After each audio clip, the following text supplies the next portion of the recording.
வணக்கம். வாழ்க வளமுடன். நிறைய பேருக்கு இந்த கொழுப்பு கட்டின்னு ஒரு பிரச்சனை இருக்கும். அதை பற்றி ஒரு இயற்கை மருத்துவம் என்ன சொல்லுது கொழுப்பு கட்டியில் என்ன சொல்லி கொஞ்சம் படித்து பார்த்தேன். சிலருக்கு ஏதேனும் உடலில் ஒரு பகுதியில் கொழுப்பு கட்டிகள் தோன்றும். இதனை லிப்போமா என்று அழைப்பார்கள். நம்ம யூடியூப் சேனலில் லிப்போமான தனிப்பதிவும் உண்டு, அதையும் நீங்கள் பார்க்கலாம். கொழுப்பு திசுக்கள் உடல் உட்பகுதியில் வளர்ச்சி பெறும் நிலைதான் அது.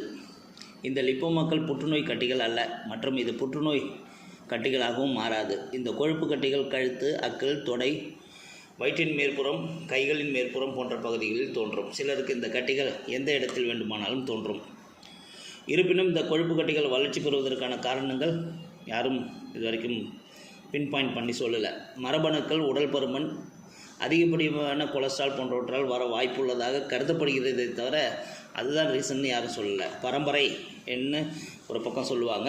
ஆனால் இந்த பரம்பரையின் தொடர்ச்சின்னு தான் நானும் பார்க்குறேன்.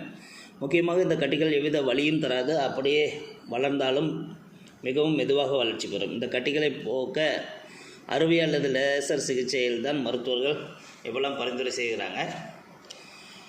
ஆனால் அதுக்கப்புறம் வேறு இடத்துல லிப்போமா வராதுன்னு நம்ம சொல்ல முடியாது. கொழுப்பு கட்டி கரைய இயற்கை வழிமுறைகள் இன்னும் சில குறிப்புகள்லாம் நம்ம பார்த்தோம்னா, தினமும் தண்ணீரை இளஞ்சூட்டில் குடித்து வந்தால் உடலில் தேங்கியிருக்கும் கொழுப்பை படிப்படியாக கரைக்கும்.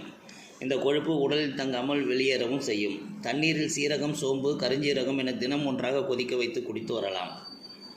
இந்த நீரையும் வெதுவெதுப்பான சுற்றில் குடித்து வர வேண்டும். குறிப்பாக அசைவ உணவு எடுத்துக்கொள்ளும் போதும் தொடர்ந்து இந்த வெந்நீரை குடித்து வந்தால் உடலில் கொழுப்பு கட்டி கரைவதோடு உடலுக்கு வேறு விதமான ஆரோக்கிய நன்மைகளும் கிடைக்கும். ஆரஞ்சு பழத்தில் ஏராளமான வைட்டமின்கள் இருந்துள்ளது. மேலும் இவற்றில் உள்ள அமிலத்தன்மை உடலில் சேரும் தேவையற்ற கொழுப்புகளை கரைக்க பயன்படுகிறது. எனவே கொழுப்பு கட்டிகள் கரைய தினமும் ஆரஞ்சு பழத்தை உட்கொள்வது சிறப்பு. சோற்றுக்கற்றாழை மடல்களை எடுத்து அதன் சதைப்பகுதியை நன்கு அலசி அத்துடன் சிறிது பனை வெல்லம் சேர்த்து தினமும் காலை சாப்பிட்டு வர உடல் நச்சு காரணமாக உண்டான இந்த மாதிரி கட்டிகள் நீங்கிவிடும். ஒரு பருத்தி துணியில் சிறிது கல்லுப்பை போட்டு முடிந்து அதை நல்லெண்ணெய் அல்லது விளக்கெண்ணெயில் அந்த முடிப்பை தோய்த்து எடுத்து ஒரு தோசைக்கல்லில் சூடேற்றி அதில் அந்த முடிப்பை வைத்து தாங்கும் அளவு சூடேற்றி கொழுப்பு கட்டிகளின் மீது ஒத்தடம் கொடுத்து வர ஓரளவுக்கு இதில் ரிலீஃப் கிடைக்கும்னு சொல்கிறாங்க. தினமும் இருவேளை சூடு ஆற ஆற உப்பு மூட்டையை மீண்டும் மீண்டும் சூடாக்கி மசாஜ் கொடுக்கலாம்ங்கிறாங்க. இது இல்லாமல் கொடிவேலி தைலம்ங்கிற ஒரு தைலம் சித்த மருத்துவ கடைகளில் கிடைக்கும், நாட்டு மருந்து கடைகளிலும் கிடைக்கும். இதை வாங்கி நம்ம உடலில் கொழுப்பு கட்டிகள் உள்ள இடங்களில் தடவி மசாஜ் செய்து வந்தால் ஓரளவுக்கு இந்த கட்டியில் ஒரு மாறுபாடாக காணலாம்னு சொல்கிறாங்க. கொழுப்பு கட்டி கரைய வாரம் ஒரு வேளை உணவு ஏதும் உண்ணாமல் விரதம் இருப்பதால் உடலில் உள்ள இரத்தம் மற்றும் திசுக்களில் கொழுப்பு சேராமல் தவிர்த்து இது போன்ற கொழுப்பு கட்டிகள் ஏற்படாமலும் தடுக்கிறதுக்கான வாய்ப்பாக அமையும்.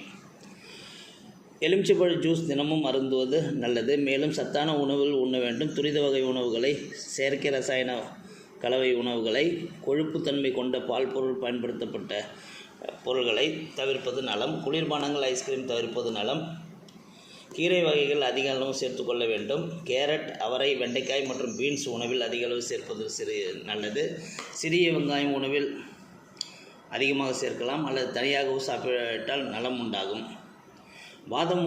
வாரம் ஒரு முறை குப்பமேனி இலையை அரைத்து அத்துடன் மிளகு சேர்த்து காலை வேளையில் சாப்பிட்டு வர உடலில் தேவையில்லாத கழிவுகள் வெளியேறும், உடலுக்கும் நல்லது என்று சில குறிப்புகளை படித்ததுனால உங்களுக்கு இதை சொல்லணும்னு தோணுச்சு.